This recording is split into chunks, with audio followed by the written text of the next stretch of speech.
Pardon. Pardonnez aux brigands que je suis, les offrances pour ferrer, mais je n'ai pas de conscience. Ce que je dis n'a aucun sens. Oh, pardonnez-moi. Ah, d'accord. Oh, merci de m'avoir laissé en vie. Salut. Tiens, tu peux te la mettre dans le...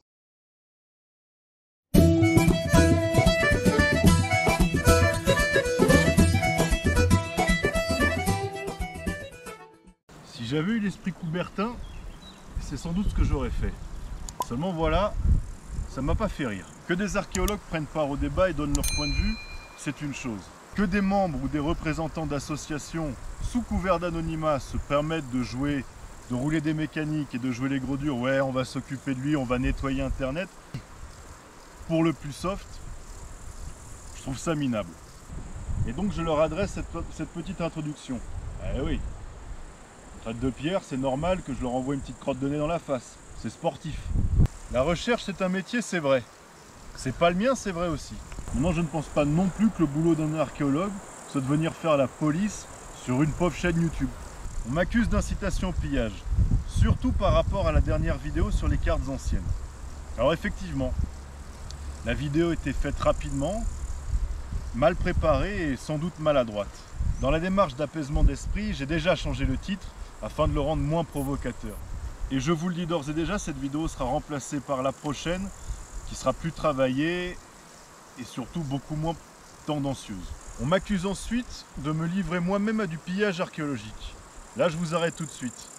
J'aimerais savoir où commence et où s'arrête un site archéologique. Puisque dans tous les cas, je suis à plusieurs kilomètres du centre historique du ou des villages. Que ce soit Rigaud, que ce soit Rocaspaviera, ou que ce soit le Baou de Saint-Janet. Et dans ces trois cas de figure, j'ai l'autorisation du propriétaire des parcelles sur lesquelles je détecte. Quant à ce qui est de ternir l'image de la détection de loisirs, là je crois que vous me donnez trop d'importance. Moi je représente personne, ni association, ni fédération, ni quoi que ce soit. Je suis juste un type qui occupe ses samedis après-midi avec un détecteur de métaux et qui essaye de profiter de son week-end. En parlant de partage, on va se retrouver sur le terrain juste en face. Le propriétaire l'a d'ailleurs mis en vente. Achetez, pas trop cher, achetez-le. Ça me fera plaisir, vous ferez une bonne action pour moi aussi. Bah ouais, t'as raison Bébel, c'est pas cher. Je m'appelle Hugo Chabert et bienvenue chez le Lièvre de Fouille. Alors je marche depuis 5 minutes dans le champ et j'ai déjà un premier son. Allez, on est parti pour le premier coup de pelle.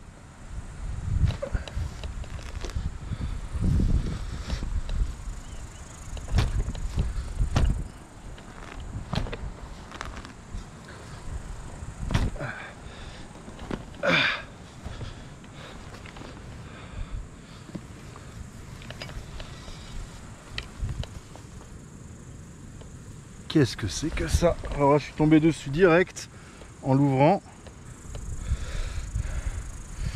Non, donc c'était un ferreux. Et donc c'est bien un piquet de tente. Alors j'ai plus besoin de regarder la caméra, maintenant je peux vous regarder ici. Et donc, hop, voici le piquet de tente. Allez, on passe au prochain trou. Bien sûr, on rebouche celui-ci. Ici, pareil. Ferreux. Même type de son, à mon avis, c'est le reste. Les gars les ont complètement oubliés.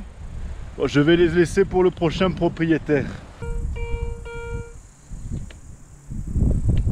Enfin un son fixe un peu intéressant. On va aller voir ce qu'il y a dessous. En espérant que ça me change des piolets et autres clous.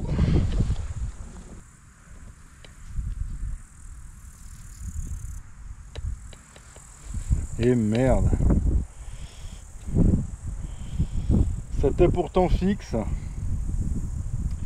Mais c'est de l'alu. J'ai peut-être pas connu ça. Alors je sais pas, ça doit être une bouteille, un contenant en tout cas, c'est sûr. Liquide, je sais pas, peut-être pour bouffer, un tube de... je connais pas du tout, je peux même pas identifier avec les couleurs. Si quelqu'un arrive à identifier, blanc, jaune et rouge. Mais du déchet, donc on dépollue. Allez, au suivant.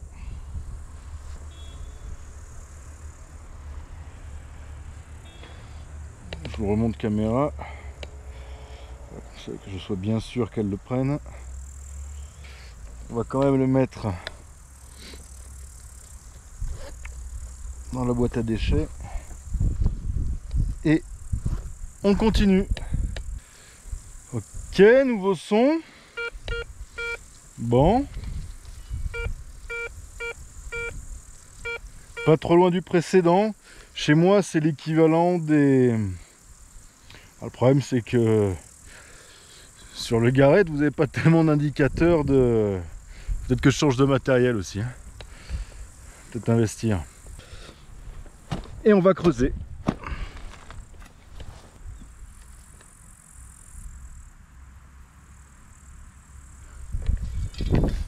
Ah bah je crois que j'ai trouvé.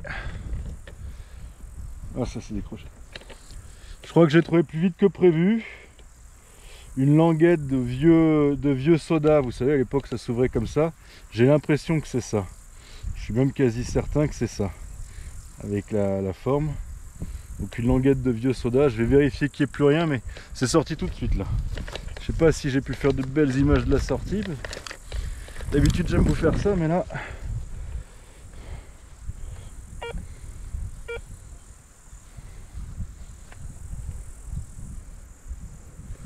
Ouais bah je vous confirme, c'était bien ça.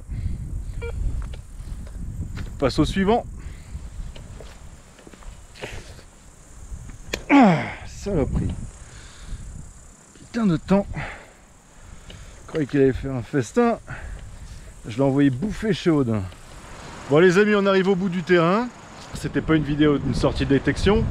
Déjà je m'amuse un peu avec la double caméra, voir ce qu'on peut faire. Et je suis persuadé que tous les gens qui commentent, qui regardent mes vidéos, aiment l'histoire. C'est quand même la passion qui nous rassemble tous. C'est dommage de se déchirer là-dessus. Et je trouve qu'on doit prendre des précautions énormes. C'est extrêmement castrateur. Ça m'empêchera pas de continuer, de faire de la détection, m'améliorer dedans parce que j'aime ça. Et voir où ça mène. Allez, on se retrouve un peu plus loin et je fais ma sortie avec une petite surprise. Enfant, j'étais déjà fasciné par les histoires de découvertes fantastiques, de chasse au trésor d'aventuriers. Partir à la recherche de trésors mythiques et dans des endroits perdus, des grottes ou des souterrains oubliés, guidés par des signes, des symboles ou des parchemins codés. Un jour, un ami détectoriste m'avertit du lancement d'une campagne contre les détecteurs de métaux et qu'une association d'archéologues militait pour supprimer ou contrôler la vente de nos précieux outils. Pour eux, nous n'étions que des pilleurs.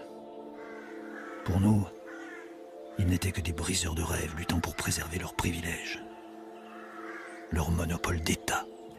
Je me suis vu obligé de me cacher face à des détracteurs qui ne nous connaissent même pas et qui surtout ne nous comprennent pas. Ce n'est pas le cas partout. En Angleterre ou au Grand-Duché de Luxembourg, les détectoristes ne sont pas forcément des ennemis. Ils sont même souvent de précieux alliés. Le British Museum de Londres a d'ailleurs organisé en 2004 une grande exposition regroupant les trouvailles faites par des prospecteurs amateurs. La loi Outre-Manche a choisi de valoriser le potentiel immense que représentent des milliers de détectoristes.